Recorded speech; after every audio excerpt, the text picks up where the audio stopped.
I do agree that Call of Duty's lacking some creativity, but when it comes to skins and like a bunch of other stuff, it's clear that some of the creativity is still there. Now they just want you to pay for it. Before we didn't have to pay for it. It was just part of the game. Playing those on a huge TV drives me nuts compared to when I just go and play on this little monitor. I think back to when we were playing MW3 when we were in our prime. I'm like, bro, could you imagine if we were playing on a monitor, Justin? I'm like, how much better we would have been.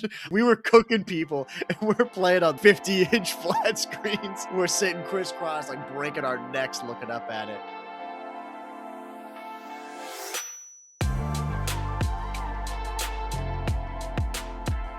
Welcome everyone to episode 279 of the COD Casuals. We're your host, Justin. And I'm Mike. How you doing, Mike? I'm doing good. We had quite an interesting talk about a variety of things. We started talking about don't be a loser, which is good advice from us. Don't be a loser, whatever you do. And then we were talking about food, which I forgot to mention to you. We ended on food. We ended on food, yeah. We went we went over like a bunch of different stuff. It always happens. As per usual. But the thing I didn't mention to you that I ended up getting that was like, maybe some people would be laughing about this, but big purchase in the food realm, air fryer. Mm-hmm. Nice. Do you own an air fryer? Yeah. What do you think about it? I mean, I use it like all the time. It's great because it cooks everything so fast. See, dude, I cook. I pretty much always cook. Very rarely do I go and order food. And I like cooking, but I've been told by so many people at work and just others being like, dude, you should get an air fryer, man. You ever thought about that? You ever thought about it? I'm like, no, like, I just don't want to get one. They're big. I thought they were a lot more expensive than they were. And I didn't know how good of a job they would do, but I finally just gave in on it and enough people convinced me. I was like, all right. So I pulled trig, bought one. It's like something off Amazon, but dude, unbelievable. The thing is so good. Like I just, I haven't done anything that crazy in it, but I went and I heard that like cooking fish, like salmon in it is a life hack because your place just doesn't smell like it and it cooks it really well. I went and tried that. I was ready, bro. I was ready to cook this. Not literally, but be like, dude, this thing sucks. Oh, it was so good. It was like you did it in a pan. I was like, holy, it's healthier. Yeah, that's the main thing too. Like, and when I do, like I did potatoes in it last night, and seeing people like I'm watching some recipes online just to see like how they temp or like how they actually oil things up, and they just go and use like a little canola spray and that's it. They're like, yeah, you don't have to be tossing it or doing anything like that. Save on the calories. Yeah, and it does such a good job, and it's so fast. Like the fact that I don't have to sit there for all this time waiting for my oven to preheat to like 375. That thing, you just type it in, boom, it's just instant. Like, yeah, that thing. That's got to be one of the best purchases that I've made in a little bit when it comes to definitely, all around, but definitely in like the culinary realm. Yeah, the air fryer. If people aren't on it, like I was a skeptic at first. Yeah, I'm totally sold on it. Oh, I'm sure a lot of people listening right now are probably like, well, first off, what the two? Yeah, I know, bro. Yeah, you can roast me. Yeah, no, that's funny that you didn't that this has been like a trend for not even a trend, like a while now. Like I owned an air fryer in college. Well, that's what I thought it was just a trend. I was like, this is the thing right now because there used to be like you could buy home fryers, like with the baskets. And my mom, she used to cook all the time and she had one of those and it was like the thing. It's like, oh, you can go and professionally fry food at home, but still, there was all these problems with it.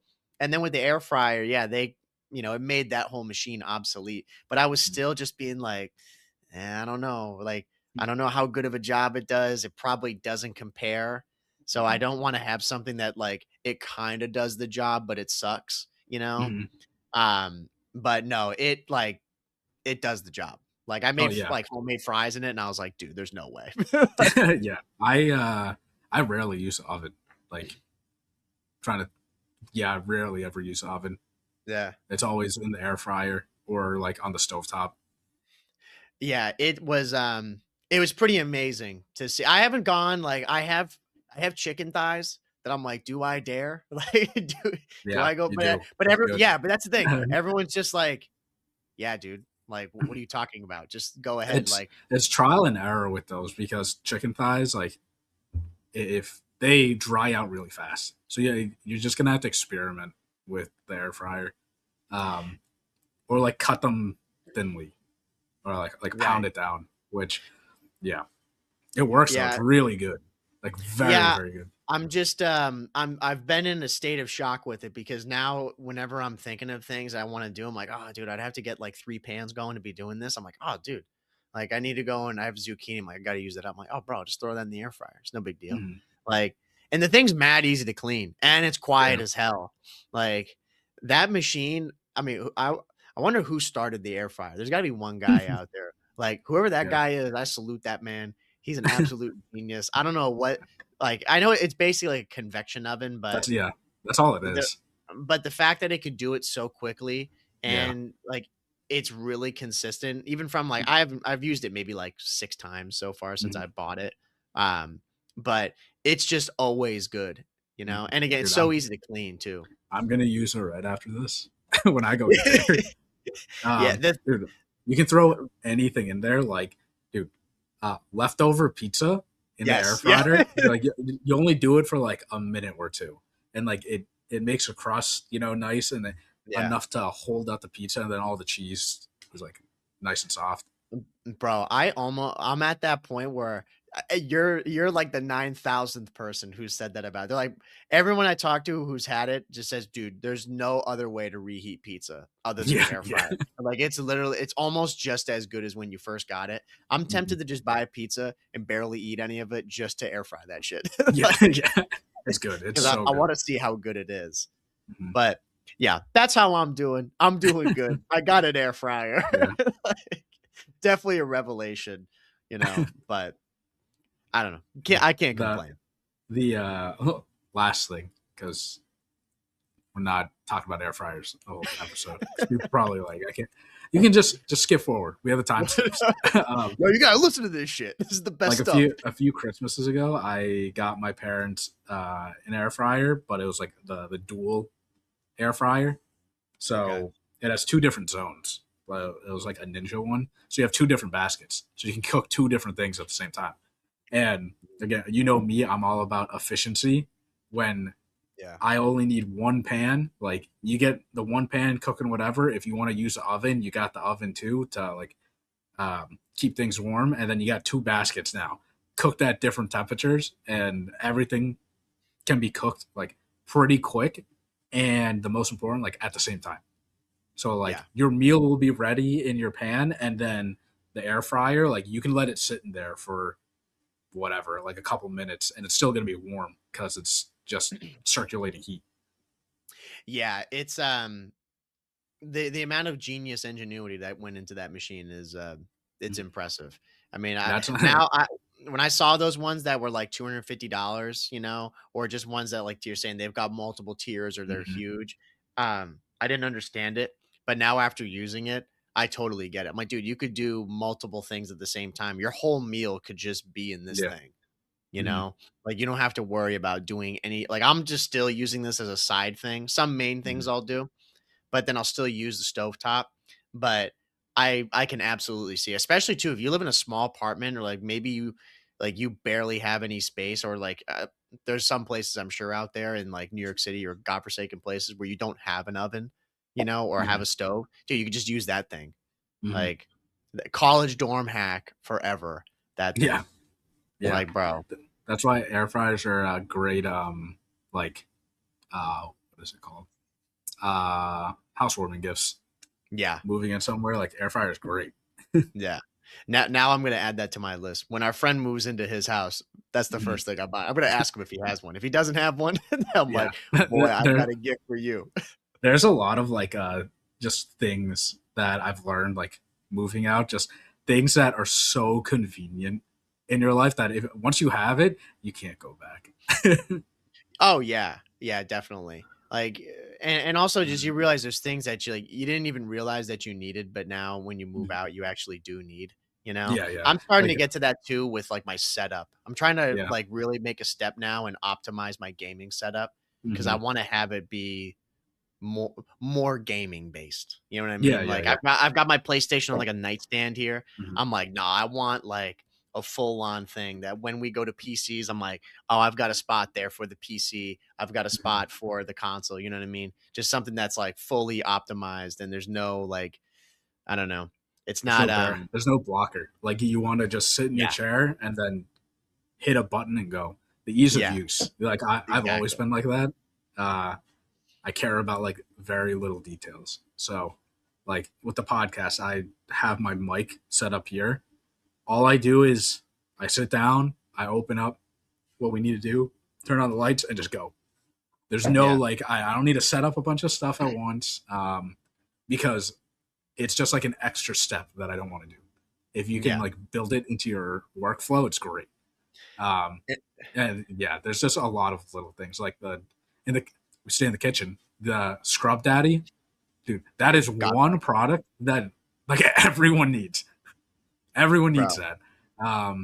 And then this is just super bougie, but it's a paper towel like holder, but it has a built-in like spray dispenser, and you can carry it everywhere with you.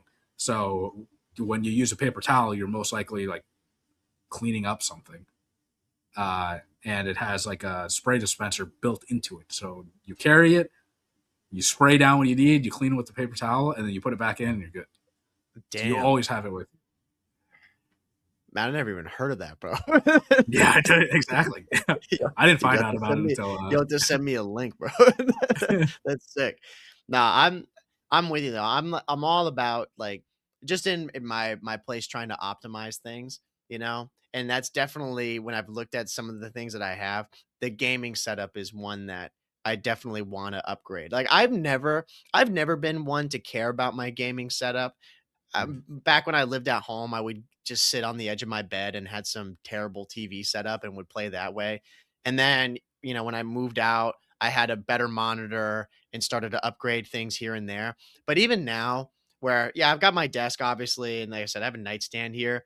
It's okay, it gets the job done. But I want to feel a lot more immersed in it. You know, I Mhm, want to have a way more legit gaming desk setup and have everything that I need right there and it doesn't feel super ragtag, you mhm, know. Whereas kind of right now, it doesn't really look that way. It looks neat, but I'd rather have it just solely be like gaming and nothing else. mhm. Yeah, I mean, you go through phases. Like, I mean, you've seen my desk setup before. It's Yeah, like, bro, legendary. it's You call it a battle station. yeah, It yeah. literally And I is. mean, if other people too, like in our Discord, shout out, go join the Mhm. Discord. I mean, people post their setups there, and it's just cool because everybody's setup is unique. You know, there's not like one way that people set it up, and you get to customize it based on like how you like it, you know, and your preferences. So there's not like one way to do it. No, there's not. And it's also I'm realizing now too that it's not as expensive as of an endeavor as I thought it was going to be. Like You of don't need to course, yeah, make it you expensive. yeah, Yeah. like, I mean, you know better than anybody. Yeah, you could go crazy on a setup, Mhm, like getting you can get unbelievable desks and every amenity that you'd want. But mhm, for like most people trying to get something that's decent, you know, or decent plus, yeah, you don't have to really go that crazy with it. It's just trying to find what like your style is, which mhm, yeah, I always find interesting seeing people's setups because yeah, it's really just a reflection of you and like what on your desk. Like my desk is not that big. So the things that I have on here are like the absolute necessities. But when I mhm. get a desk that's, I don't know, almost two times the size of this or like one and a half roughly, I'm like, oh yeah, bro, we're making sure that everything that I need is like right at my hands. You know, I don't need to go through any drawers or do anything. It's just like boom, it's right there. Yeah, yeah, yeah. I mean, yeah, like my desk is the IKEA countertop hack. Like I'm sure everybody has heard of it. That's into desk setups. And I mean, at the time when I bought it, it was probably like 250 total for like the legs and everything and like drawers. And it's been my desk for years. And then like all the tech and like monitors and stuff. you just get that over time. Yeah. Like, I think my desk is a Target desk Mm-hmm. that I've had, and it served me well. I've had this thing for probably 5 years, but Mm-hmm. it's time to move on. Like, some of the fake wood grain is peeling. So Mm-hmm. I'm like, you know what? I should go and upgrade a bit. But yeah, it's not, thankfully, it's not as expensive. Things are Mm-hmm. expensive as hell, but thankfully getting like a decent gaming desk, if you want to just find one, it's really not that crazy.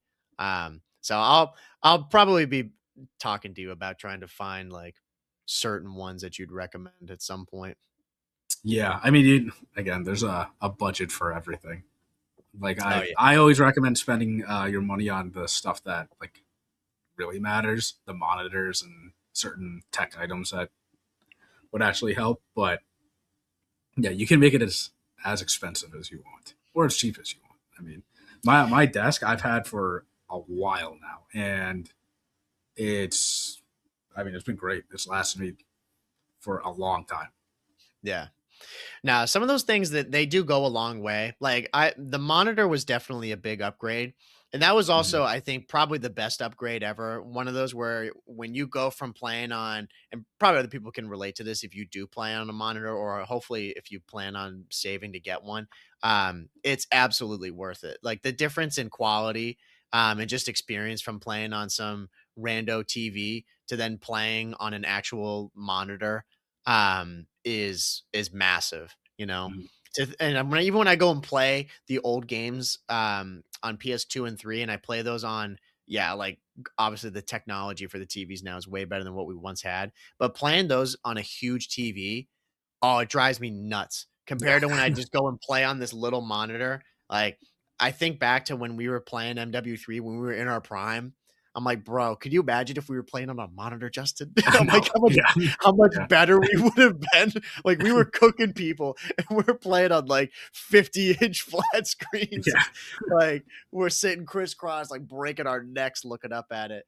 Like, it's a different league when you're playing on a monitor, in my opinion, than just from any Mhm. standard TV. So that's worth Oh it. yeah, it definitely is. Yeah, I think investing into just things that you like helps. I mean, like if you're into gaming, if you're listening to this, obviously you probably like gaming.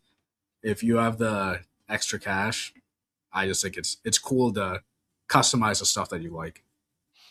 Yeah, Yeah. I'm just remembering now. Did you see too? This was a while back. This isn't like relatively. It's not new news, but that PlayStation, I think that they or Sony rather was, they were making their own gaming console, or not gaming console. Yeah, duh. They're making their Monitor. own gaming monitor. Yeah, Yeah. yeah. I can't remember what the whole details were about that, but Yeah. I don't remember the reception being all that great, because when people were looking at the stats Yeah. and the price for it, they're just like, "Really, bro?" Oh yeah. Like, Well, that's what always happens, right? With the stuff like Sony has tried to, or PlayStation has tried to make their own monitor before. Do you remember back in the day? It was like a TV. It was like yeah. a PS TV or whatever, and Mhm. it was like 32 inches. It was like a bigger version of the PSP or the PS Vita. Because again, I remember that coming out, and back in the day, I was like, I want to get that Yeah. because it's just a marketing thing, and it's so easy for like parents that don't know anything about specs or video games, or like just people in general that don't know much about video games. You look at this and you're thinking, oh, well, I could just buy this with the PlayStation. It matches. And oh, I think it's cool that it charges your controller like under it, Yeah. like wirelessly charges it. But the specs on it and for the price of it, you can get a way better monitor for way less. It's just not a PlayStation monitor. And it doesn't Yeah. have the wireless charging, but it's like it's all these gimmicky things. Yeah, and I was just watching there was a YouTuber, I wish I remembered his name, cuz it was a really well put together video, and it was like documenting the Xbox 360 and how that console, all it was just solely focused on gaming. And then why the Xbox One was so bad was because when he's showing all these all like the reveal of it and when they're demoing it, oh, just hearing them constantly talk about like TV, entertainment, entertainment system, entertainment. Mhm. The guy's like, dude, they completely lost the plot. It was all these gimmick. Like, I forgot about the Connect that they Mm-hmm. had there, and they've got this kid like They're just just sitting trying on to the be like the couch Wii. moving their head. Yeah, it's like, bro, just stop. Like, no, Yeah. nobody asked for this. Like saying, oh yeah, this is your one console that will do everything. You don't need a cable box. It's just going to be the Xbox One is your thing. Um, and yeah, I mean, it totally screwed them over because they just lost focus of what they did. Like that's why I see when Sony they try to get into some other stuff. I get it. You want to try to make some extra cash here and there, but I'm like, bro, just focus on the one thing. We said I this in our last week with Call of Duty with DMZ. I'm like, just focus on the one thing, bro. Like, do that right. Yeah. I think with Sony, like you got to pick what you go into, right? I mean, Yes. I think what Xbox did was just too much of a leap because now you're carving out a whole different lane. Whereas Sony, they're creating, well, PlayStation, they're creating accessories that go along with the PS5, which is different. Like they have headsets, they have That's earbuds, fair. all that stuff. But Xbox, they went down a whole separate route outside of gaming, and they pitched it as that. Where I think the monitor that Sony or PlayStation's making, I mean, people are gonna buy it just because. Oh yeah, brand new PS5. Instead of doing research to look for a better monitor or something, most people they're gonna look at, oh, this matches my PS5, and it's made by the same company. So yeah, let's just buy everything all together. Yeah, no, that's true. There again, the accessory thing, yeah, it's a bit more acceptable. Um, but even still, I mean, we'll have to wait and see, right? I just don't really get the vibe that when they put out stuff like that, that there is really a level of hype around it that they're looking for. Where if maybe they were putting something that was really going to be able to compete with some of the big, other companies that make monitors, then yeah, sure. I mean, that's no problem. But when you see it that way, where yeah, your whole reasoning, if you don't do research, you Yeah. know, and I mean, it's not really the ideal purchase to make. If you know Mhm. what you're doing, you should just go and buy, a monitor from Asus or from, Alien, like whatever you want to end up going with. That'd probably be better for you Mhm. down the line. And whenever I see stuff like that, it's always a risk because yeah, they're trying to go and put something out that's a little bit different, but when they do that and it flops, Mhm. that's where the reception from it just kind of hurts them. It's like, man, you didn't even need to do that. No one would have complained if Sony never put out a monitor. But if they put it out and it's shit, then everyone's like, dude, here they are trying to put out just trash for no Mhm. reason because they know people are going to buy it because they don't do research. Well, yeah, and the other thing is, you would expect this monitor to be better because Sony is a TV brand, like an electronics brand. They can Hmm. put better specs into this monitor if they really wanted to. Yeah. They're just they're not for like cost savings, obviously. But then there's a gimmick of there's a wireless pad that like comes down below the monitor, and then you can place your controller there and wirelessly charge it. I'm like, see, that's great. You're not going to get that on another monitor because this Yeah. is built for PlayStation. Yeah. But is that gimmick worth the whatever price tag it's at? No, probably not. You're just better off buying something else, buying another monitor. But again, it's just a whole marketing thing. It's easy for people to look at that and be like, oh, that matches my PlayStation. It's white. Right. Let me just buy everything all together. And in stores, I guarantee you the PlayStation like is gonna be bundled up with that monitor too. It's not gonna be like with the other monitors. It's gonna be a whole section for PlayStation accessories and games Yeah, it definitely. and And bundles. we'll have to see too how much more expensive this stuff gets as time goes on because yeah, if you're going to be buying a console with a monitor and like you're bundling all this stuff together, which yeah, it makes sense just because it's easy. I mean, bro, can you imagine the price tag on that? Like, goddamn, it's Oh gonna yeah. be it's gonna be a lot upfront. It's not like it would be any cheaper if you go and buy some other monitor besides that. Mm. But it just kind of goes to show that yeah, when you add all this stuff up just in one bundle like that, and you see the price in front of you, yeah, it's getting crazy. And I think Mm. it's gonna get even worse as time goes on. We've seen stuff with the PS6, people talking about it, and all these crazy rumors floating around that it's gonna be damn near $1,000. Like, if you're gonna be getting that and then getting some games, and I'm like, bro, you're not even gonna have money to buy games for that thing. Like, Yeah, you'll have the console and the monitor to be like, all right, I can play Minecraft on this. yeah, it's all the convenience factor of like bundling everything. Again, people Yeah. just they won't go and do their own research for a separate monitor or something like that. Um, if it's all in one, most people think, oh, this, it's good because it's all together. So let's just buy the whole thing. But yeah, I mean, granted, a lot of people aren't into tech and like specs and stuff like that. So I understand that.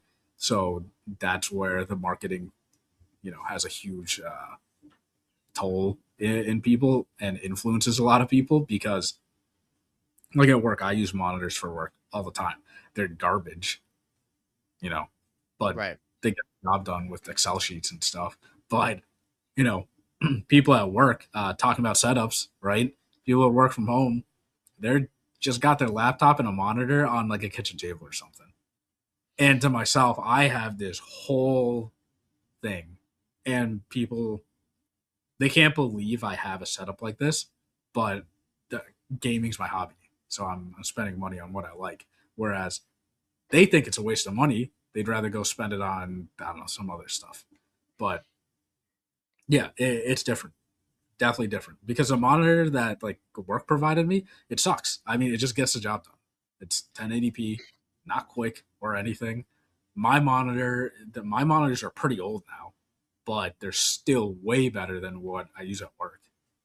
Oh yeah. And now like the thing is to that like with the monitors, like the one I've got now, I'd have to go check to see because I forget some of the stats with it, but like when we make that move to PC, some of this stuff, I'll have to look at it again and see like is it actually like is it not say they're going to support it, but is it the best that I could actually get at the time, or is it going to be outdated? Because that would be my biggest problem is if I go or when I go to get a PC, or even go into the next console, which is not going to be really a problem, but mainly PC, making sure that everything else is optimized to kind of like meet up with it.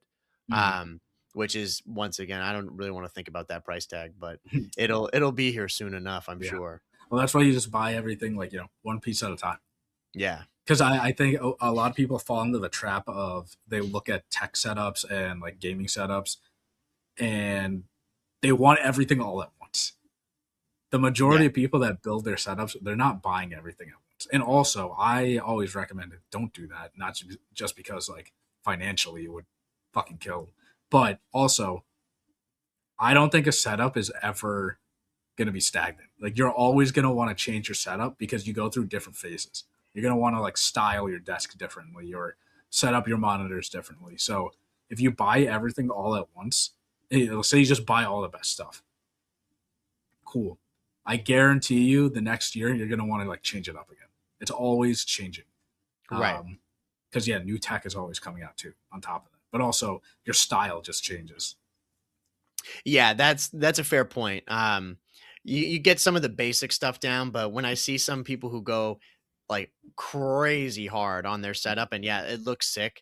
When you see some of those setups from like 2016, 2018, where everything was like hella slim and like modernized, I'm like, bro, that's cool at the time, I'm sure, but you Mhm. think now where that's 8 years ago, there's no shot that you have the same kind of stuff. And even yeah, that's a long time, but even just from year to year, like you're saying, you may have some slight variety and like how you're doing. You don't want to have to totally rebuild your setup. Like you're not going to be able to do that financially, or just also too, you're gonna have all this extra stuff that you're gonna have to get rid of, you know. Yeah, yeah, But exactly. no, I always just find it interesting when I see people post photos of setups because it's just like I said, it's a reflection of them, and I like seeing. It's also good inspiration because if I'm in the midst of doing this, I'm gonna need to take a look at other people and see what they got because I've got a general idea, but I've never really had a full setup like that in my life where I've Mhm. had like my desk has everything there, you know. Yeah. I mean, I think if you have the room, like go for it Oh yeah. because that it's like my favorite part. If someone gave me a budget and told me build me a setup for my needs and this is what I want, I totally could do it. I It's want it's just fun. I want my nice setup for when we have MW4 and we're locked in playing it. I want to have like my battle station. Like that Yeah. that's my time frame. Is like I have until the well, I guess the early access for campaign, like up until we're Yeah. playing that, which Mhm. I forget we had the date for it, which was cool. Yeah, October 16th. So Mhm. I've got quite a ways here, but October 15th, I need to have everything set up and Mhm. everything's locked in so that I'm good to go for playing the campaign. Oh yeah, I mean, yeah, you got plenty of time. Yeah. The desk setups are just, I don't know. It's always fun. The best desk setups are the ones that you see people's personalities like through it, Yeah. because obviously there's trends and stuff that a lot of people they take inspiration from other desks, but the cool desks are the ones that they don't look like a copy and paste. You know, Right. yeah, you have your own desk and you put your own personality on it, and Yeah. then it looks cool. And that's usually the decorations, the stuff that you hang up, and the stuff that you like. Yeah, no, I'll definitely be doing that. I'm gonna have it before then, no doubt. Probably over the summer here, which is coming soon. But yeah, I'll need to do a little bit of research prior to it. But I wanted to shift off of that anyway. So like what I was mentioning before with the early access to the campaign, massive W, always a W that we end up getting this. I feel like this is something that we should just have every year where they're always doing this. We've talked about it before where it's for us just nice to have those things separated. My only question is I just don't know when I'm going to pre-order this Yeah. because Well, I was gonna that's the say only way you get it. we got to preface that you have to pre-order it to get Yes, yes, early yes, access. yes. And So I just don't maybe know when. maybe if people on this, are on the fence of this game and you don't know, we're gonna pre-order it regardless. We play the campaign and then we talk about it, and then you guys can decide after. Unless you just don't care about the campaign, which I mean, I always say you should play the campaign because COD campaigns are just so quick, and you might as well play them. Um, I know the last couple of ones have been garbage, but based on the trailer that we've seen on this one, it looks pretty good. But if you want to wait, we'll actually give you a real review. Well, coming to think of it, I think the campaign is always a good bar for how the COD is going to be in the multiplayer, because I can't right now, maybe someone listening to this could, but I can't think of a game that has an insanely good campaign and the multiplayer is horrible, you know, or even other way around. I don't really know of Mm-hmm. many Call of Duties that have an awful campaign, but the multiplayer was like really good. Maybe Black Ops 3, campaign wasn't that great, but the other way around, if the campaign's great, usually the multiplayer is good. Yeah, So I that'll be the trying to bench. think. I wouldn't say it correlates completely, but it's like the trying to think. World War II. I enjoyed that campaign. I thought it was a pretty good campaign, but I hated the multiplayer. Yeah. Black Ops 4 didn't have a campaign, so that multiplayer just banged. They focused on multiplayer, Yeah, they're and disqualified. yeah, and I'm trying to think. I mean, I didn't. I played the Ghost campaign, but I didn't really play Ghost multiplayer. I mean, the feedback on Ghost multiplayer was it was all right. Yeah. I'm trying to even think back then too, because it's been a while since I played some of those, but most of the time I would say that they're usually if one's good, then the other's good, you know? I would take it back even with Black Ops 7. The campaign is so dog shit, but the multiplayer is actually good, you Yeah. know? So there you go. It's like if it only just had the good campaign, then it would have been fine. So when we end up putting out the review for the campaign, we'll try to get it out right before the game comes out because that'll be a good omen. It's like, hey, campaign's good, we're in for a good year, boys. Or Yeah, yeah. campaign's dog shit, boys. It ain't looking good. There's no. We'll remember this moment in the episode. Oh yeah, yeah. I mean, you and I though we always enjoy. We get excited for the campaigns, just story games in general. So I mean, I think this is good. It's good for us to be able to beat the campaign in a week easily and then jump straight into multiplayer. Um, and they didn't do it this year for whatever reason. They didn't let us have early access, which is weird. Um, Yeah, I don't understand that. And I don't know too if we've really heard anything regarding like alphas and betas that are going to be coming out. I would hope that we're going to get some yeah, stuff on that.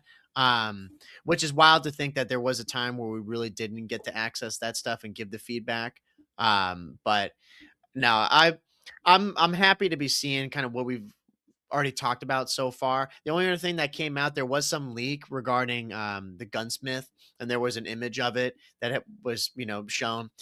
Really nothing mind blowing. I mean, yeah, it is the standard gunsmith, which um, I think that's just always going to be the way that they go about making like custom classes or like being able to customize your weapon. I don't think they're ever going to move away from that, and I don't really hate it. I think there's a limit to it where it gets a bit too extreme. Like with just too many options and whatnot that you could choose from on like a particular, whether it's a reticle for for a gun, or if it's going to be like 9,000 different types of suppressors. Um, which we haven't really heard anything on that as to like how much variety there is in there.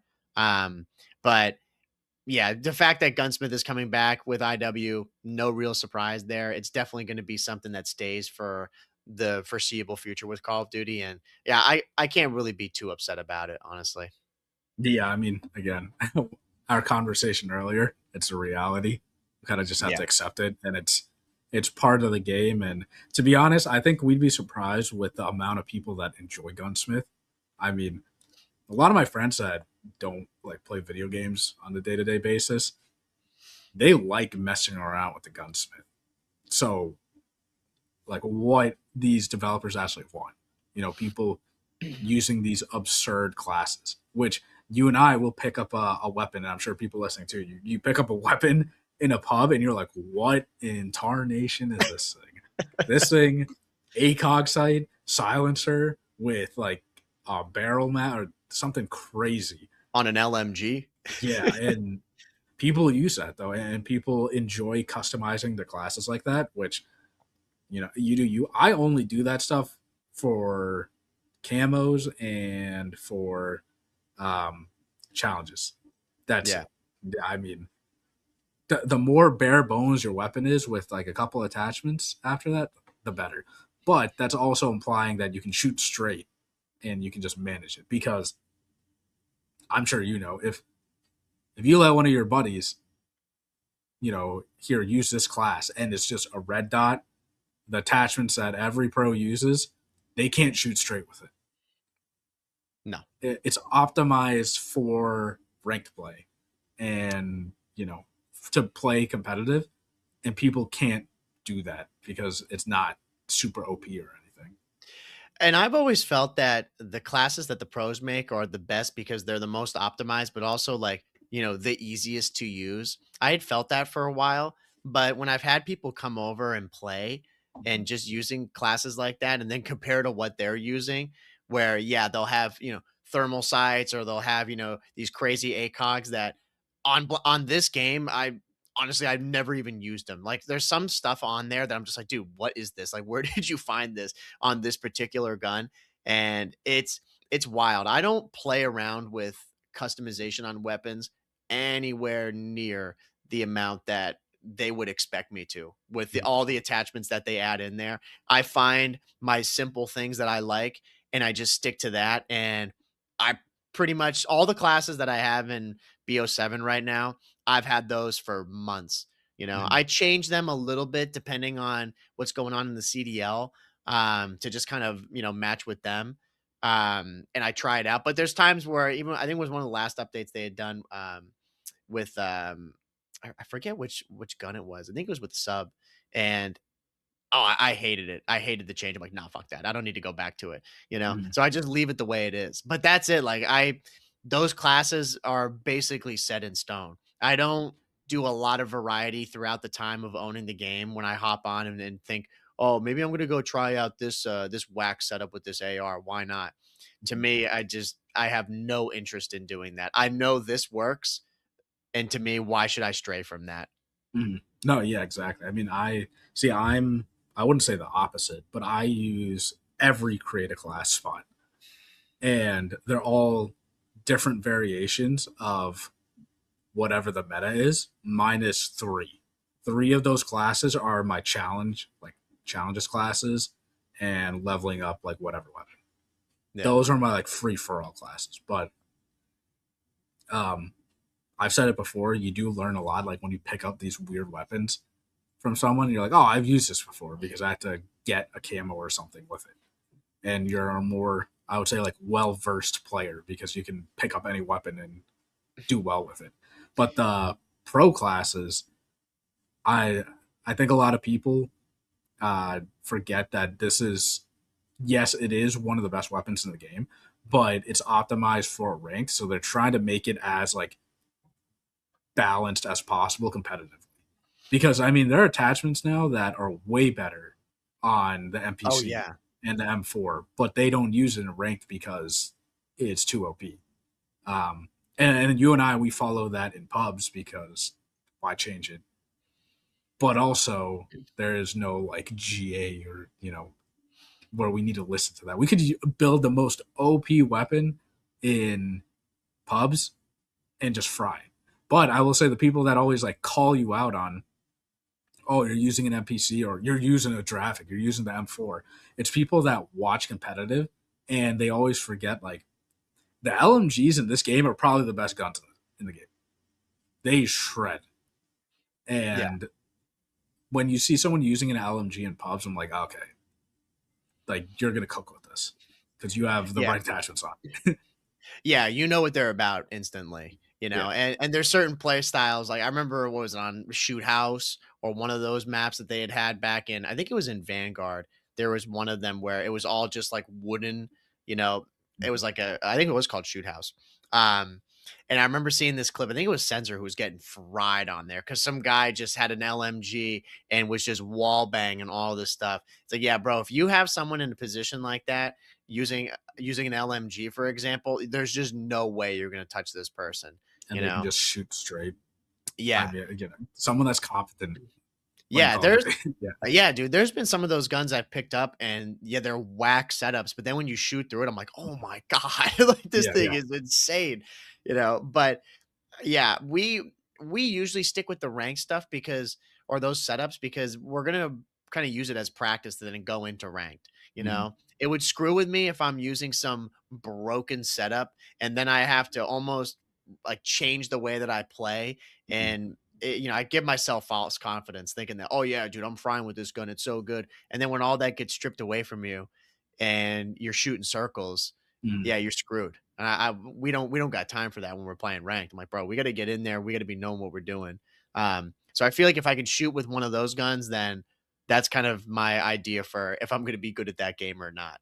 Mm-hmm. No, yeah, like it's just funny to see the amount of people that go into the gunsmith and they actually use it Yeah. and they have fun doing it. Whereas you and I, we don't care. And probably speaking for a lot of people that play ranked or watch the CDL, we don't care too much, unless you hunt for camos or grind for camos and like challenges and stuff like that. Which I Yeah. know people in the Discord, again, shout out, they do that. You and I are definitely not those people. We want to No. level up and get into ranked play. Yeah, I've had no desire to do that stuff, especially too now as it's gotten more complicated. Mhm. Honestly, when I think back to COD 4 or I don't think World at War didn't even have camos, if I'm not mistaken. But like even like after that MW2 and MW3, I think the only thing that you really had to do for the vast majority of the guns was just get headshots, Yeah, which yeah. you really just did through playing the game. Yeah, you could go for them, and people used to do the attack insertion and boost that way, which only the OGs remember that because that's not a thing anymore. But yeah, that was the way back then. And those camos, all you had to do was get headshots, and that wasn't really that hard of a grind unless it was back in MW2 and you're like, yeah, you're gonna get 1,000 headshots to get that gold title with the Desert Mhm. Eagle.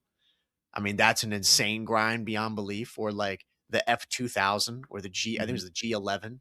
Like using those guns in any of those old CODs, was already tough enough. And then headshots, like, yeah, that was relatively decent. But now there's just so many other ways that you can go about getting camos, so, with getting multi kills or getting rapid kills, hip fire, no attachments, all attachments. Um, it's just way different. You have to really play for those. Mhm. Which honestly though I like. I would rather it be the way it is now for people because that's way more interesting than get 1,000 headshots done. That's for Yeah, yeah, every gun in the game. Like it's kind of crazy. It's yeah. crazy to think 1,000 headshots for an ACR was the same to get a gold title as Mhm. it was with like the USP 45. Like, No, bro, yeah, yeah, yeah. like Well, that's it that's balances it out. crazy. Yeah, like now I think it is easier to get camos because Yeah. like the challenges aren't that bad, but the grind level of to get the top camo, it is a lot. Like Yeah. I think I grind camos way more than you. I've gotten all the like every weapon gold and nearly everything diamond, but it's because like I cap myself out to an extent because sometimes you just get to a point like I don't love this camo that much for me to grind. All right, like Right.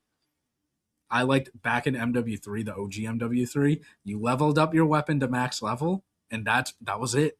And then you would get Yeah. your gold based on headshots. But in this, I believe it's 80 headshots for like every weapon, and then you unlock three more camos, like three challenges, and the challenges are pretty easy. It's always like 50 kills with no attachments, 50 kills with this attachment, and then you get your gold, whatever. I am perfectly fine saying that is enough when I get all of that for every weapon. And Right. then after that, it's when, okay, you completed all your golds, all your diamonds. It's going to unlock a new set of camos that now you have to go through again for each weapon. I'm like, I'm not doing that. I'm not doing all that. There's like a point for me where like I draw the line. Yeah. Yeah. There's a point where it becomes redundant, you Mm. know? And yeah, the grind is grind becomes an understatement. You I know? respect the grind, but also when I'm playing ranked, I'm not playing for the grind. You know what I mean? Like I want to jump into ranked and play. Um, and that's gonna take like I'm gonna prioritize that over getting like camos. Or I could be like Jev and a bunch of other people where like campaigns out early, they beat the campaign, multiplayer comes out, and they grind as fast as they can until ranked comes out. They unlock all the camos, which again, more power to you. I just know I'd be the type of person that's I'm just gonna burn out so fast on the COD and be like, Yeah. this COD sucks. But Yeah. no, it's because I played for like 2, 3 months straight to get all these camos, and now I don't want to play anymore. Yeah. And I always was the type of player where I didn't care as much about camos and I cared way more about titles and emblems. Like Mm, that was my grind. Um and back in MW2 and 3, oh, I could still remember myself just obsessing over some of them. Like I was a freak. All I wanted to do was get like I remember there was one of them in MW2. You probably have the image pulled up here in a short where it was this squirrel, I think, with like a C4 on it. And I mm, remember you had to get, I think it was like double kills with a C4 25 times or something like that.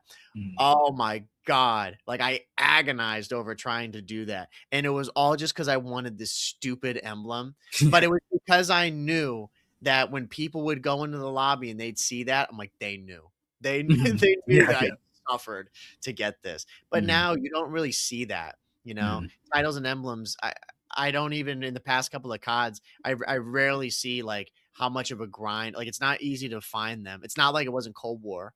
mm. Um, and it's just not accessible for other people. Like there's nowhere near as much hype or as many people scrolling over and looking at all of their titles and emblems because there's so many of them, and you're not really like getting to see or know how hard some of them are to get. Even though they Yeah, are, I'm sure in this game there's still probably some that are crazy hard to get. yeah, and I it's funny because I know that exact title that you're talking about because Yeah, I'm pretty sure I did get that. And the other thing, I wasn't like that. I didn't obsess over titles or emblems at all. yeah, But I never obsessed around camos either. I obsessed about maxing out my weapons, like to that extent, and maxing yeah, out everything that I could. Um, and the squirrel title, I remember getting that just randomly, right? Because a lot of these titles you just get, and you're not keeping track of anything. Um, but now I like how you can track certain titles in it, but it just stinks because, like you said, you're not seeing them in lobbies. They're not displayed well. I want to load into a lobby and see people's emblems and titles that are really hard to get. And again, it'd just be cool if I forget which COD it was. It might have been Cold War, but it showed every single like COD that you played, like for the developer, like a flag or something at the bottom of your name or something like, or the title. I can't remember what COD it was. I want to say it was Cold War. MW3. Was it MW3 MW3? did that. Yeah. Like the OG, well, the OG MW3 did that. I do remember that, but I thought there was like one of the newer CODs that did that too. I'm not sure. I'm trying to remember it. I don't think it might have been Cold War. I don't think so. But I just remember Yes. Cold War, like we played so much and it Oh, unlocked. So we did I all don't those remember. season titles. We Yeah, did all yeah, those. But yeah, those were it was like right there. You could see them all, and they were sick. Like yeah, they were yeah. all animated. Hmm. Like when you got all the master ones, or when you completed every other challenge in there. Um, yeah, that was sick. But no, I don't remember. We'd have to go back and try to look it up to see which Hmm. one it was, if there was one that did that. But I love that idea. Something like that, just to show that like people understand, like put some respect on the Yeah, name, you I'm a know? vet. Yeah. Like, when you think about that though, MW3, they had that. Like, Mhm. Yeah, what yeah. did they yeah, it had COD 4, World at War, um, yeah, MW2, and then Black Ops 1. That's where Hmm. it stopped. I think I don't no, it didn't even have Black Ops 2. Black Ops 2 wasn't out yet. Yeah, wasn't that? Yeah, yeah. It just had yeah, which is crazy. But it Mhm. just had those 4, and you could be level 20, but if I saw this, it was like 10th prestige, 9th Yeah, yeah. prestige, 10 I'm like, "Okay, this guy's legit." Like, Yeah, that person plays. yeah, like, Yeah. bro, this guy's been a fan for 4 years, and Mhm. he's dedicated quite a bit of time. Stuff like that I like seeing, because now when I see someone who's level 1,000, I'm like, "Bro, this guy could be 15 years old. Who knows? Like, this might be his first COD ever." Mhm. But if I see someone who's level 1,000 and they've been playing, join Call of Duty, like, in 2009, I'm like, "Okay, Mhm. bro." Yeah, yeah. Something like that would be cool to represent him. Well, yeah, and then these level 1000s, they're either god or they're just off. Yeah, And always. it's there is no fear anymore. You load into a lobby full of um it's like a stack of nuke emblems and the MW2 emblem with the thing like spinning. Yeah, Spinning Skull. Yeah, spinning skull. Like you load into a lobby like that, you know you're cooked. Yeah, like, legit. I remember there was a title in MW2, it was called The Legend. Yeah, Like, yeah. yeah, people would have the legend and they'd have the nuke icon. I'm like, "Yeah, we're getting Ramboys." Yeah, yeah, yeah. It's not looking good. But, yeah, nowadays, like, the grind, I guess, for people is the level 1,000. There's Mhm. just so many different things that you could go for in the game, which you could argue is a good or bad thing. I don't mind it. Mhm. But I would say the level nowadays, honestly, in Call of Duty, it doesn't mean anything like it used to. Mhm. Getting to a level 1,000, and again, maybe coming from someone, I don't ever get to that level. And Call, at least the recent ones right now. I think the last one was MW3, right? Is that our MW2? We got to like 1250 or something like that. We grinded pretty hard on that. I can't remember which Uh, COD it was. no, we did an MW3. We hit Yeah, MW, yeah. yeah. Just the recent CODs I haven't as much. But yeah, getting to a level 1,000 now in Call of Duty compared to, I don't know, like 10th Prestige back in the day, I feel like now it's way easier because of the amount of double XP that you could constantly have, Mhm. and all these tokens that you have. Whereas back in the day, it was a shock if Treyarch was going to go and put out double XP on a weekend for World at War, and everybody grinded because it was only around for just a little bit. And leveling up in those games, it took forever Mhm. compared to now, where yeah, if you have double XP, bro, you could easily do a prestige in a day. Like it's nothing. Mhm. Um and yeah, when I see people's high levels now, I don't have the same level of fear that I used to back in the day. Maybe it's me getting older, but it's also partly that I know how much double XP is available at any time for these people playing. And it's just like, yeah, okay, you play a lot, but it doesn't really mean that much. Like, but when you played back in the day, bro, you played a lot to get to Yeah, that yeah. level. You had to be good. Yeah. And on top of that, if you're playing Warzone or DMZ or zombies, all that XP just goes towards your level. So some of these people, you get way more XP in DMZ and Warzone than Yeah, multiplayer. yeah, And, you know, and even zombies, depending how much you play. But you and I are just always in multiplayer. You level up quick, but you're not leveling up as quick as the other game modes. I mean, it's just like you said, it's hard to tell if this player is like good or not. That's why you jump into ranked, and then you can actually test yourself with, you know, other players that really play multiplayer and watch the CDO. Right. Yeah, and again, going back with all this stuff, like, yeah, all the stuff that you can have in grind, like, yeah, it's good. Having all these different attachments and stuff, yeah, it's good. I don't really got that much of a problem with it, but I feel sometimes I've gotten as I've gotten older, I don't care to grind all these different things as much. I just mainly care now about making sure that I'm good at the game. Like Mhm. that's all I really want to do. I want to be like competitive at the game and know that yeah, I'm solid. I'm not losing my touch or anything. And yeah, I'd rather spend my time just focusing on that instead of, trying to do camos. Not diminishing people who do that, of course. Like that's your bag. Like go for it, And those people, there's plenty of them who are still nasty at the game. But Mhm. I just, as a player, I can't put my energy into all those different things for one game. I'd rather just focus on one thing instead of saying, "Oh, I got but my camos do, but I want to grind titles, but I want to do that." I'm like, Mhm. bro, let me just focus, on Yeah. on actually shooting straight and being good. Well, that's why I like the prestige system, the old prestige system, because I feel like I am. Well, you are still grinding, but I hit 10th prestige. Good games checked off. I'm good. I Yeah. didn't care for camos, all that. If I got like camos along the way, cool. If I got titles and emblems, I don't care about that stuff at all in like the recent games, because I would care more if they were more important. If people like really looked at them and stuff, but people don't. It's like, why are you can't grinding for it? Like camos I can understand just because people can see them. Um, and when you see the best camo, you're like, okay, this person grinded a lot to get this camo. So Yeah. yeah, they're probably good at the game. Um, but yeah, I've never grinded camos even like back in the day. But BO4 was probably the closest where I grinded camos, and BO3, but it's because they had cool reactive camos, and I could grind for like different operator skins and stuff essentially, and they were unique to those operators. But now it's like, oh, you can just go buy this. It's not even cool Yeah. anymore. Yeah, that's definitely a problem is putting stuff behind a paywall, which has been a problem for quite a while now. But I'd also say too, with like the effort and quality that goes into some of the titles, and emblems, it's that, and it's also there's just so much of it, you know. Mhm. Like, granted, I think back, yeah, MW2 had a lot of titles. Like, don't get it wrong, like it had a lot, but there was also, I think, for those, if memory's serving me right, they would have like a theme, but Mhm. they would maybe have 3 titles for that, but they would just change like the banner, you know what I mean? Like what words Mhm. were said in there. So it really wasn't that much when you think about it. And then yeah, all the headshot ones, I mean, those were just copy paste, like just with the Mhm. banner and then whatever name it was.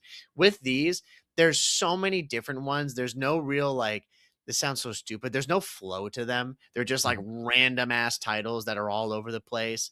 And there's no real like scaling to them, Mhm. and it kind of makes no sense, like I don't know, there's some title that I could see that's sick, and it takes like nothing to get it, and then the title that's incredibly difficult to get is just some average ass title. I'm like, dude, there's no hype behind this. Like, Mhm. I don't really care. And people complain about that with ranked. It's like, dude, you get top 250 in previous CODs, and then you see what you get, you're like, bro, that's it. Like, Yeah, it yeah. doesn't look like it's anything special. When if you it's like, if but Mhm. you don't really want that. You want to roll into a lobby and you want to have your dude absolutely kitted out looking like a demon. People are Mhm. like, dude, how did you get that? You're like, let me tell you, you know? Yeah, yeah. I feel like back in the day when you load into a lobby, you knew that okay, this person grinds or like have to go through so much to get these emblems or titles or camos, whatever. Whereas now there is so many titles and cool emblems, but it could be 100 knife kills and it looks sick. Right. But Which to me, okay, I don't care about those. yeah, Those don't yeah, really require that much skill, But if they yeah, say yeah, get the relentless medal 100 times, I'm like, okay. yeah, yeah, exactly. Yeah, give me like the top 10 titles and those challenges and see if you know people can actually get them. Yeah, those are the like remaining things in my view that they've taken a lot with MW4. They've taken a lot from some of the older CODs. A lot. They've taken some things that we've asked for years, which is good. But that's something else that they need to take, you know. Like we were talking about all this stuff with Black Ops 1 and 2. I'm like, bro, those games did that perfectly. I mean, the fact that it'll never come back, I wish with Black Ops 1, making your own titles or your own emblems rather. The Yeah. emblem customizer in Black Ops 1 was like one of the best things ever, but it ain't ever gonna come back. I wish it would, but there there's some stuff from those games still regarding titles and emblems like that one, MW2, Black Ops 2, MW3, where they just did it right. And I don't know why or how it really strayed from that, but I wish we could get some of that juice back because it was so good at the time. And I feel like it still could be if they did it right. Yeah, I mean, I can tell you it's the paywall that's never like it's always going to be in Call of Duty. I mean, Yeah. and they could spin it as, oh, you know, there can be creator challenges. People that create a cool emblem or title for this month, submit it, and potentially your title can be in the game. That'd be sick. I'm sure people would do that, but that becomes, a money issue where they're like, well, we want 100% of everything bought. Right. Where the artist is probably like, well, I created this, give me like $1 off of like every bundle that's sold. Activision's gonna be like, no, we own everything in this. Yeah, there ain't no chance of letting that happen. No, yeah, if they're not doing that with CDL teams, they're not doing that with like creator, like players like us. But it's the paywall, right? Like grinding out for a specific camo or grinding for a specific operator skin only means so much. And then you go and look, oh, if you spend $20, you get a skin that's like 100 times better than what you just grinded. So what is the point? Right. Yeah, that that pretty much sums it up, you know. I Yeah. mean, the lack of creativity and customization um with that stuff, it's definitely you could tell it's diminished over the years, you know. And I say with customization, yeah, there's so much that you can customize now more than ever. But again, it's the quality over quantity for me. You know, Mhm. I don't need I don't need 5,000 titles to choose from. I'd rather have like 100, but Mhm. they're all really nicely done. They're all well thought out, well executed, and they just make sense. You know, don't make the super sick title be one that's a joke to get.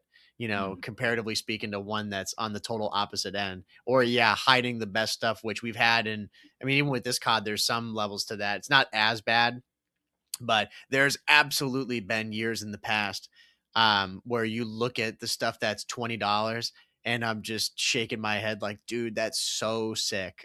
Like, Mhm. why are you making me pay money for this? And it ruins the game for you a bit, you know, because you know that they have those ideas. They're Oh there, yeah, exactly. you That's know. what's You're just like, annoying. well, why are you gatekeeping this stuff behind a paywall? Like I Yeah, Come on. You still keep the paywall, make some other cool stuff, but give us some of that.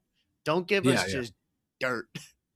yeah, yeah. Like they're just giving us the default skins that we should already have as like the Yeah. final product, and they're they're putting their most creative stuff behind a paywall. Whereas, you know, I forget what you said, but back in the day, like um, when you bought the game, like before getting earlier release on the campaign. Oh no, you were talking about alpha and beta, dude.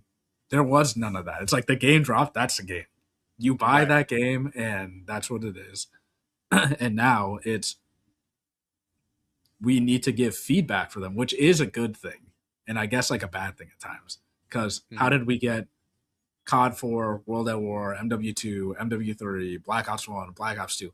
No feedback, and like it just worked, and they had like all this stuff. Now it's like, oh yeah, we need to give you all this feedback, and we might implement it, and here's all of our creative ideas.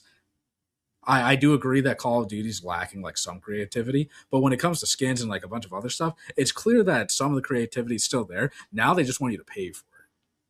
when before we didn't have to pay for it. It was just part of the game. Or I think going to Black Ops 4, if they introduce a loot crate system again, which I don't think they'll ever go back, but let me trade in my loot crates for stuff. Or let me like gamble to see if I can get the camo. They're never gonna do that again. Because now they're like, oh well, if you want to like gamble and buy loot crates, you can spend real money to get loot crates versus just earning them. Yeah, and this takes the element of chance out of it too. Yeah. You know, where Mhm. you know if you're going to spend $20, you know exactly what you're getting. Where like back then, yeah, if you spent $20 on keys, you could get hoed. Like Yeah. Yeah. you legit could get nothing. But again, you could just play the game and get keys that way, and it was not that hard. I mean, I didn't, at least if my memory serves me correctly, I didn't spend really anything on keys in that game because it wasn't that ridiculous. It wasn't like GTA where you're trying to grind out, to get money in the it was way different. Mhm. But yeah, I mean that's kind of the thing that I've noticed with Call of Duty, and it just making me think about it with the gunsmith, and seeing people talk about the fact that there's, the level of variety and creativity and happy about it, which, you know, I'm not going to complain. That is true. It's good, but there's still quite a few areas that, in my opinion, are lacking. Um, and that's one that, thinking about it now, when I was a sicko playing MW2 and 3, and I cared so much about titles and emblems. Um, yeah, part of it was because I was a kid and that was the only thing that mattered to me. But part of it too was like they were just cool. And it Mhm. wasn't really difficult to understand how to get that stuff. You would just go over to the title and then it would say exactly right there, you know? Mhm. And I'm hoping that with this new UI, I'm hoping that some of that stuff becomes a bit easier to find. Um, where it's just, right there, challenges, boom. And then it's just got a list, and then maybe, it just shows the reward right there. And there's not 9,000 of them and all this different stuff you have to go through. Um, but that would be a big change. And also in the game, you'd have to have that stuff be more visible and people care about it more. Like I don't need my character standing there, you know. Yeah. That's more Yeah. just a And flex to like, oh yeah, you spent $20 on this Fallout skin. Congrats, bro. yeah, and I think they just need to consolidate a lot more. I mean, Yeah. the, the freaking the season passes. Sometimes if you don't buy the season pass, right, and you're trying to level up a weapon, like you probably didn't notice, but you go to get a camo or this challenge, right?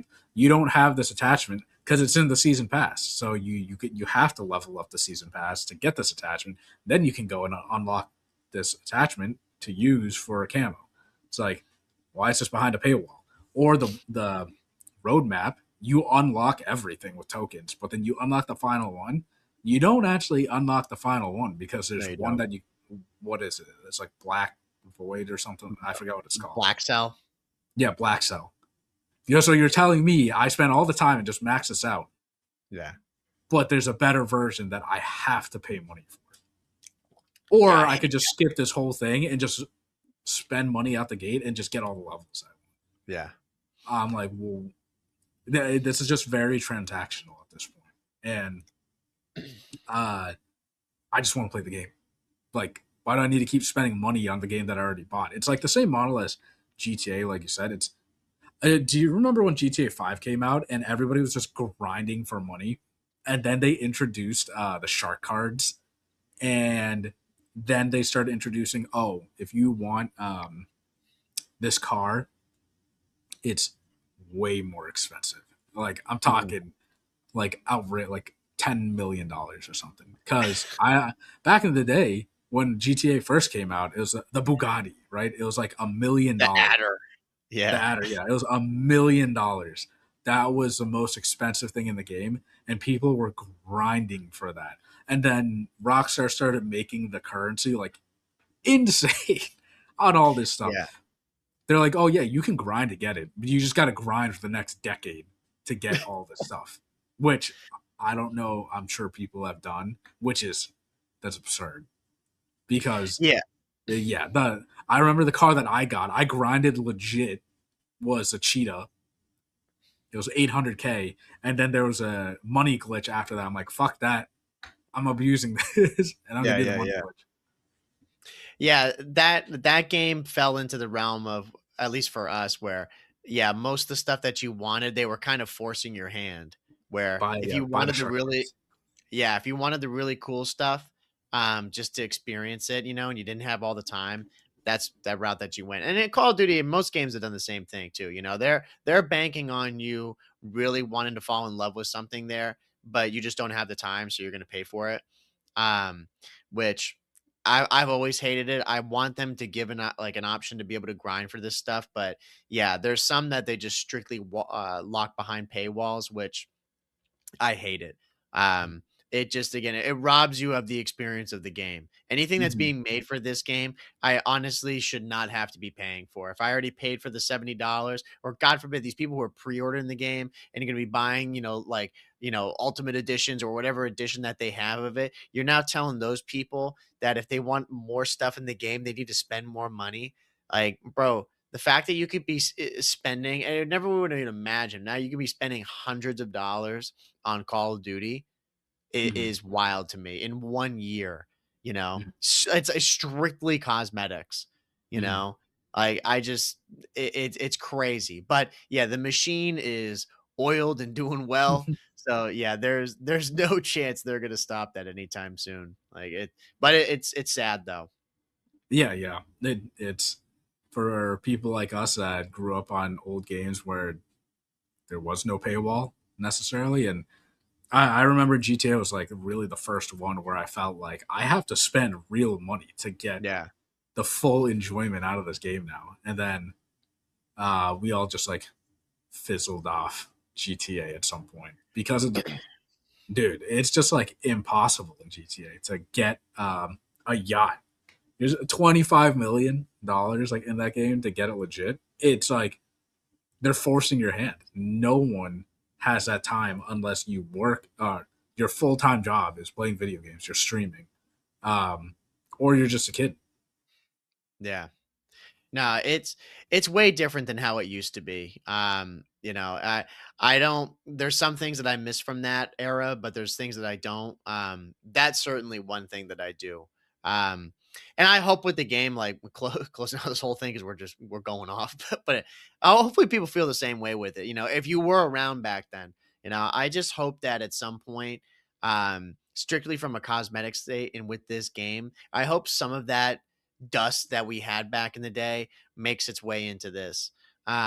Because they're clearly seeing that is a successful route for them, is to kind of Mhm. draw from some of the stuff that made these prior CODs that everyone's talking about great. I mean, dude, like, we saw the news when we talked about it last week regarding those ports for Black Ops 1 and 2, which is confirmed. They're not remastered, they're just ports. Like, bro, people went crazy over Mhm. that news. Just the fact that those games could even be played on PS5. People are like, dude, are multiplayer? Are multiplayer? Like, that says everything that you need to know for like Infinity War. Just go on the timeline and see the reaction to that. And that'll show you how much people still want those kinds of games. Not like, they're fully nostalgia baiting, but it's like, dude, there's some things in those games that are just better than what you're doing now, you Mhm. know? And you should you should do your best to try to take and cherry pick the main things that were really good from those games and just add it in there, you know? Mhm. Yeah, yeah. I That's what mean, we're we're seeing that with the ports. We're seeing that with the Black Ops 7, the classic mode. I feel like a lot of people have been talking about that. Um, I mean, people they like the old style of COD, and I know COD has to evolve. I do agree it has to evolve to an extent, but there are just things that they just got to go back to and just keep. They got to consolidate. They're like expanding in too many different lanes. Just focus on a couple of things. Going back to like Xbox, going full TV and entertainment. Yeah. COD, just stay in your lane and be COD. That's what made COD successful. Just be COD. Exactly. Like those guys, that team at Infinity Ward that made COD 4 back in the day, it's like, yeah, times are different. I understand all of that. But if those guys back then could do it with all the money and resources that they got now, they should be doing better, not Mhm. worse. Like Mhm. it shouldn't be that complicated. Like and that's why those games were so good back then because it really wasn't that complicated what people wanted. And people are still the same. Like gamers have not really, in my opinion, I don't think gamers have really changed that much as to what they want. Like they expect certain things from game developers and the quality of games. Like yeah, that's gotten higher, of course, as the technology has. But when it comes down to what really makes a game good, um, I mean, man, most of the people that play Call of Duty, they probably still feel the same way that they did. I know I did, like from when I played the original MW3 to now playing MW4. Like, Mhm. I mean, I have the same expectations for how it should be. And when they don't meet those things, but somehow a game that came out in 2007, did, Mhm. or 2000 was, oh, MW3 is in 2011, right? Yeah, Like, yeah, 2011. when those CODs came out, I'm like, bro, there's no way that you can't still do something like that all these years later. Yeah, yeah. I think they're just focusing in more on the new gen players that just don't have the attention span and like TikTok brain and all that stuff. Where I feel like as a dev now, you need to hit on the most important things like quickly. And if you don't change, people are bored and they just move on to the next game right away. Yeah. And that's just a problem in general because people aren't, focused on things. So now we're going to talk for the next hour just about the problem with people in this With world people, yeah. here.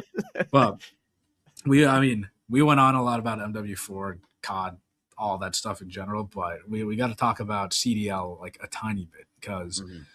um, last episode we talked about these winning minor two, awesome. Now we went into the third and fourth set of matches before Paris, and there are some crazy things that happened this weekend. Not some, not so much. I mean, I will say, start off with Boston.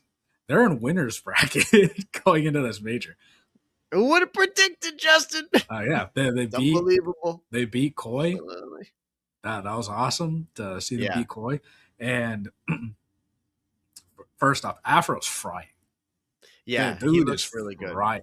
And we were texting back and forth, and we were in the Discord. So again, join the Discord. Shout out. But they're just playing like they have nothing to lose because they have nothing to lose, and Yeah. they're just winning. And I think I'm glad that's how they're approaching it Yeah. because if they can make it to Saturday, that's a win. Even already making it to winners bracket is great. If they can make it into Saturday, that's fantastic. Yeah, they're looking a lot better than they have, all year basically. I mean, they took Thieves to map 5. They should have won. Mhm. The fact that they even got Thieves to that, to me, I was already like, okay, like this is good. I understand Thieves probably didn't take them that seriously. But even still, with the Boston that we've had, Thieves could be like half asleep and probably beat those guys. Mhm. So the fact that we showed some fight was good, and beating Koi, yeah, I mean, great. That also shows too how broken Koi is. That team Yeah, is cooked. I mean, they have. morale I, so low.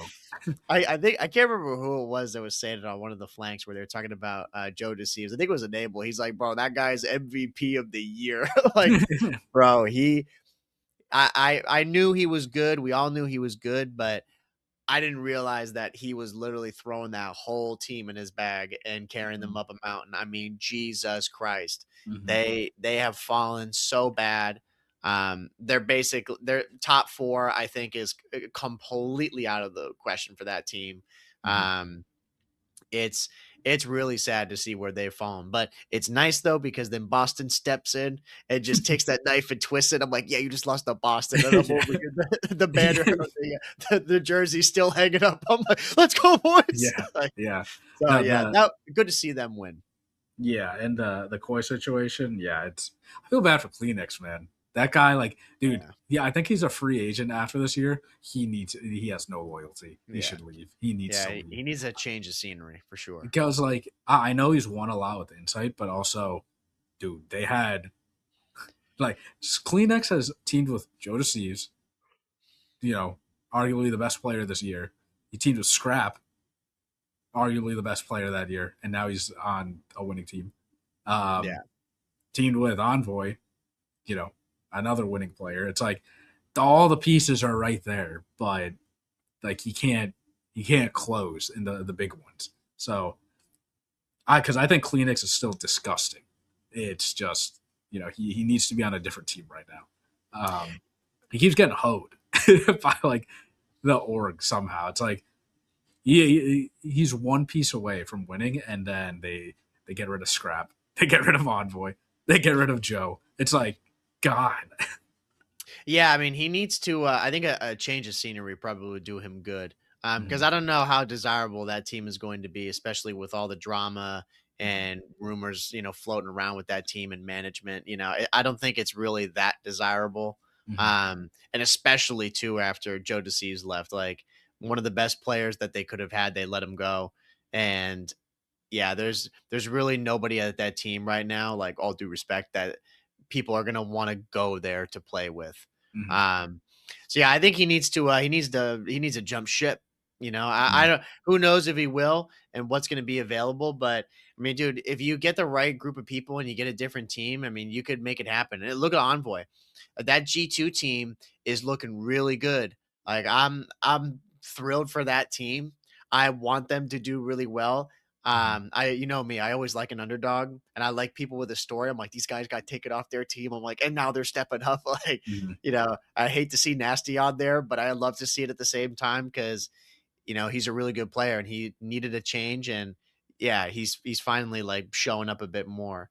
mhm, The team though that has definitely shocked people right now or has people worried is Optic. mhm, They've lost, I think, their last 2 matches, um, which doesn't seem like that big of a deal, but the fact that Optic pretty much is dominating all the time and then they come in and they're losing, and not losing to like, the best teams around is definitely a cause for concern with them. I can't remember the 2 matches that they ended up having. One of them I think was with Thieves, right?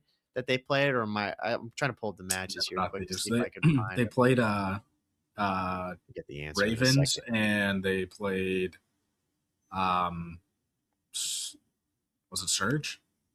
I'm trying It to was see if definitely they Ravens. It yeah, was I'm trying to definitely see if Ravens they've that they had it, went, and that was the last one that they had had, and that one, I or think, had a G2. lot of It was people. G2. G2 Yes, beat them. Yeah. yeah, and that G2 one, people were like, G2, like, not They're on the up. yeah, they're on the Yeah. up, they could be a really good team, and, they Mhm, are, and they took Thieves, I think, to a map 5 too, mhm. which Thieves for sure is the best team in the game, but then losing to Carolina, Yeah. you know, Mhm. so, I don't are you worried about the Optic team, or are you just like, "Yeah, it is what it is," like, they're gonna be fine? Yeah. At this point, it's like teams like Optic and FaZe. FaZe is another team that just don't look the same. I don't Yeah. care until we go to LAN, which is weird because this year specifically, I like the online matches, but I truly don't care if Optic loses or FaZe loses because they're going to show up at LAN. Now, if they show up at LAN and Optic isn't making the Sunday and FaZe isn't like getting close, then yeah, then I'll be worried for those teams. But I mean, Optics didn't lose. I think they'll be in losers if they don't win their last couple matches. But now, if you show up in losers and you get rounded, first rounded, yeah, problem. Yeah. So Yeah, that'll be a bad weekend for them in Paris. yeah, like They'll you wanna fly get out all of the there way to ASAP. Paris in the biggest crowd ever for Call of Duty, and you get first rounded. Or what people are saying is these are all tactical losses right now. They're going to lose everything. They're going to show up to the biggest Call of Duty major of the year, and they're going to win it all in front of this crowd. I mean, if that came out as that's what their strategy was, Oh, insane, yeah. beyond belief. But yeah, to your point, I'm not so concerned about them until they show up to land. Mhm, Thieves do look so good, mhm, and I really hope that Optic is not in a slump and Phase hopefully as well they can pick it up because I don't really think, any other team is going to rival Thieves right now. They clearly are the best team. They look insane, mhm, um, very consistent. And if they show up to Paris and they're playing like this, and Optic has a bad weekend, and same thing with FaZe, it's gonna suck. Like it just as Yeah, a it could. viewer, there's no way. Like I love G2, but I mean, man, someone on Thieves probably has to be catching the flu. There's going to be some crazy reason for them to be losing if they keep playing the way they are. They just look way above everybody right now. Yeah, I mean, if if Optic, FaZe, Gentlemates, and maybe even like Koi to an extent right now, if they all get first rounded or they're just out early, this is a cakewalk for Thieves. Oh It's a yeah, tournament. I mean, it could be Boston. You catch catch these on a really bad day. I mean, dude, coming in from winners, really bad day. or this is where like it's bracket cheese. If Thieves lose and they get, imagine if Thieves lose and they go and fall and play FaZe or Optic Yeah, elimination match. It's like someone's going home. Bracket that would cheese. be unbelievable. It would be crazy. It'd be a crazy story. Yeah, But I it starts with one though, Justin. it does start with one, and It it could. starts with one. You never know. I mean, again, I mean, you just never know. Freaking, I didn't think LEG would ever win a tournament, and they won that random ass tournament. Yeah. So I Now, mean, you can't ever doubt him out, but at the very least, it is good to see that Boston does have a win on the board. They're yeah, going to start in winners. So they've never that's started in winners this year. It's yeah, yeah, so exactly. So they're looking like they're getting a bit better here at the end of the year. I definitely do chalk it up to the fact that they have nothing to lose. They have no nerves anymore. Like that's got to be part of it.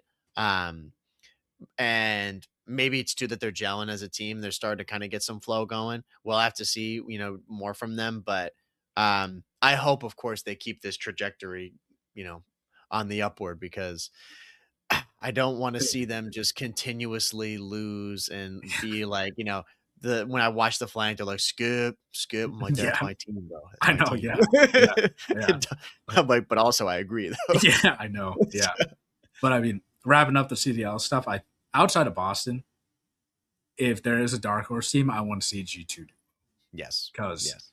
I think it'd just be again cool storyline, especially for Envoy, like the dude that's just moving from team to team, and we've talked about it multiple times that it's way more impressive for a player that is on different teams, different players, and winning championships Yeah. because clearly that person is not the problem. That person's a winner, and they do something with that team where they turn it into a championship team. So Yeah. I think that'd be sick. And on top of that, imagine Nasty going to a different team and then him winning a championship.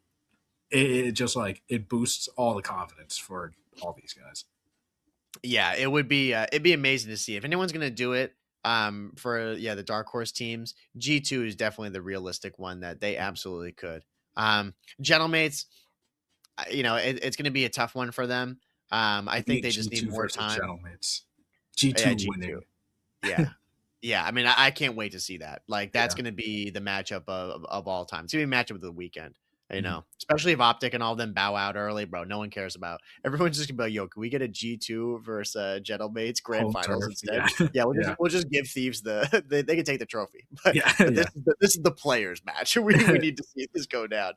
But yeah, it should be exciting though. Mhm. Yeah. I mean, I think we covered everything. It was a nice long episode for you Yup. guys. It was a long one for us. We've been Mhm. chatting for a while. Oh yeah. But yeah, I definitely want to shout out again because I've tried to do better at it. But go join Mhm. the Discord because we're in there every CDL weekend. We're going to be there for Paris. We're always just chatting about COD and just other games, updates, whatnot. So definitely go over there. Yep. If you're on YouTube, make sure to like, comment, and subscribe over there. Leave a comment down below of what you think about the Xbox situation and PlayStation situation that we talked about. And I mean, honestly, even the debate we had, the debate we talked about, the transactions, because I don't think that paywall's ever leaving COD, unfortunately. Um, but yeah, make sure to go to anchor.fm/COD Casuals, where we're on all platforms: Spotify, Apple, Google Podcast, all that stuff. We also chop up the episodes. So if you don't want to listen to the whole thing, go over to our TikTok and Reels. We post them over there. And make sure to leave a 5-star rating on all platforms because it does help out a ton. Yeah. And join the Discord again. And follow for those And follow. 1,000 followers. Absolutely. Yeah, I because think that's it. we're going to get there. We will, slowly Yeah. but surely. Yeah. But thank you, everyone. This has been episode 279 of the COD Casuals. We're your host, Justin. And I'm Mike. And we'll see you guys next week. Take it easy, everybody. See ya.